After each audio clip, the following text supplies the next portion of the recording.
We do have the very latest this morning from the Israeli government, the spokesman, David Mencer, providing an update to the media. I want to play out those comments for you now.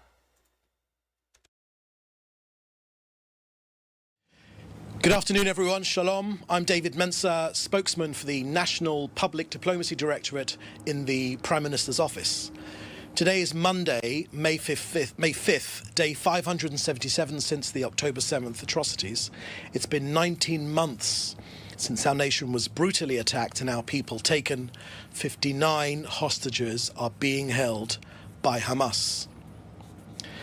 Let me begin with a brief update, and then I'll open up the floor to your questions. Please put your questions in the chat together with your name and news outlet, and we'll take your questions. I begin with a heavy heart and a deep sense of duty. Today, we mourn the loss of courageous soldiers in Israel's armed forces. This raises the number of our fallen to 854, each one a son or daughter, a story, a life of promise taken away. Their sacrifice weighs heavily on all of us, but it also steels our national resolve. We honor them not only in grief, but in our unwavering commitment to defend this country and bring our people home. Sergeant Niv Dayag was 19 years old and from Ramat HaSharon. He lost his life in a car accident during an operational activity in the Golan Heights. Staff Sergeant Yali Seror was 20 and from Omer. He fell in battle in southern Gaza. Captain Noam Ravid was 23 years old and from Shari Tikva. Both these servicemen were in the elite Yahalom unit of the Combat Engineering Corps and were killed by an explosion inside a tunnel shaft in Rafah. They were laid to rest yesterday. And Sergeant Major in the Reserves, Dejen Daniel Sahalo, was 41 years old and from Rehovot. He was killed in an operational car accident in one of the communities near Gaza. The Prime Minister sent the nation's deepest condolences to the families of those fallen, of these soldiers, they should be of blessed memory, who fell in battle in Gaza and in the north. We share in the unbearable grief of their families who've lost their most precious loved ones. We will forever remember our heroes who defended our country and its citizens. May their memory be a blessing.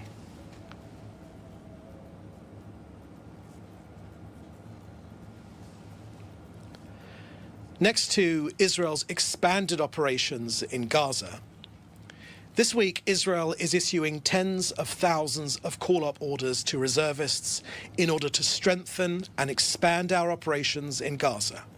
Not to occupy, but to expand the military operation. Why? To increase the pressure on Hamas to release our hostages. In additional areas, Israel will destroy all terrorist infrastructure, both above and below ground. The Security Cabinet unanimously approved the operational plan to defeat Hamas in Gaza and return the hostages. Israel has made clear, release the hostages and for Hamas to lay down its arms and the war will end. The Cabinet also approved the possibility of further humanitarian aid distribution when necessary. Following the 25,000 trucks of aid that went into Gaza during the hostage release pause during that period alone, not to mention the 1.8 million tons of aid that have gone in before that, Israel knows that at this stage there is enough food in Gaza. The priority will be preventing Hamas from taking control of supplies which it uses to fund its terror. Next, on the Houthi attack on Israel yesterday, the initial inquiry by the commanding officer of the Israeli Air Force has concluded that the missile that fell into an open area adjacent to Ben Gurion Airport, our initial findings reveal no malfunction in the detection procedure or the interception systems or home front command alert mechanisms. According to the assessment, the likely cause was a technical issue with the interceptor launched towards the missile. Since the beginning of the war, the IAF have intercepted dozens of missiles launched from Yemen with a success rate exceeding 95%. The Houthi terrorist regime in Yemen is a central branch of Iran. They wish to destroy Israel. So in discussions with our US partners, Israel knows well how to defeat and how to destroy this threat. Houthis and Iran should be in no doubt of that. Okay, that's the end of our briefing here today. Please put your questions in the chat together with your news outlet, and we will take your questions. First question here is from Claire Parker of the Washington Post, and you ask, how are you calculating that there is enough food in Gaza, and when do you estimate it will run out? Thank you for that question, Claire. Look, when it comes to aid into Gaza, our assessment is that there is food in Gaza. The hunger story is being engineered by Hamas, and it's being repeated, unfortunately, without question, by too many of the media. Hamas have hijacked the humanitarian aid that was sent in 2 months ago. But now, Israel's assessment is that for months to come, there is enough food for everyone right now. And of course, that is also in Hamas's hands. Now, it's important to understand that Hamas could release it to their people. Our battle is with Hamas, not with Gazans. So Gazans suffer because of Hamas. Gazans suffer because Hamas started this war and could end it with releasing the hostages and laying down its arms. But Israel is examining ways in the future to see how we can deliver aid to those that need it, but not to Hamas, but rather to those that actually need it. And the examination is thorough, and it's also we're working out who actually is supposed to deliver the aid to the people on the ground without Hamas, again, hijacking the aid that is intended for ordinary people. Okay, further question from, also from the Washington Post, from Leo Soroka.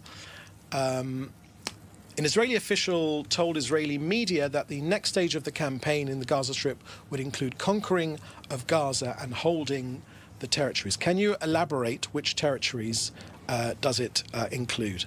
Thank you for that question, Lior. Obviously, I won't share with you operational details, but Israel has made clear that we are extending our attack on Hamas in Gaza, and we are extending it in the following fashion. What I can share with you is that we are on our way to defeat Hamas, and this expanded operation will help the return of our hostages. The plan will include, among other things, the expanding and the holding of territories, not occupation, the expanding and holding of territories, and moving the Gazan population south for its own defense, and denying Hamas the ability to capture humanitarian supplies. And also, there will be powerful attacks against Hamas. These actions, we believe, will help achieve victory, and the Prime Minister and the government believe that this is a worthy plan, because it can both achieve both of our goals in this war, which are the defeat of Hamas and the return of our hostages. The government has also made it clear that this plan certainly differs from predecessors in that we are moving away from the method of raids going in and going out, but to expanding the territory held by our military and remaining in them to prevent Hamas from taking it back. Israel continues to explore and promote the Trump plan to enable the voluntary departure of Gazans. And also, I can share with you that negotiations are underway with several countries on this issue, but I won't be sharing any other more details on that. Okay, that's the last question here today. We've got the last question here from AFP.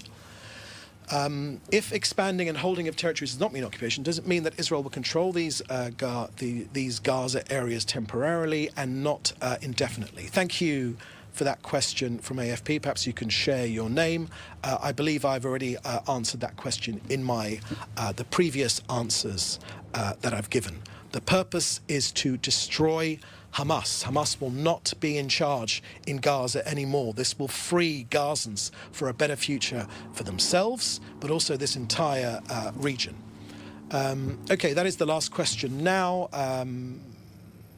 You can contact us in the usual way. So in the meantime, please do stay safe, and we'll see you at the next briefing. Thank you very much. Bye-bye.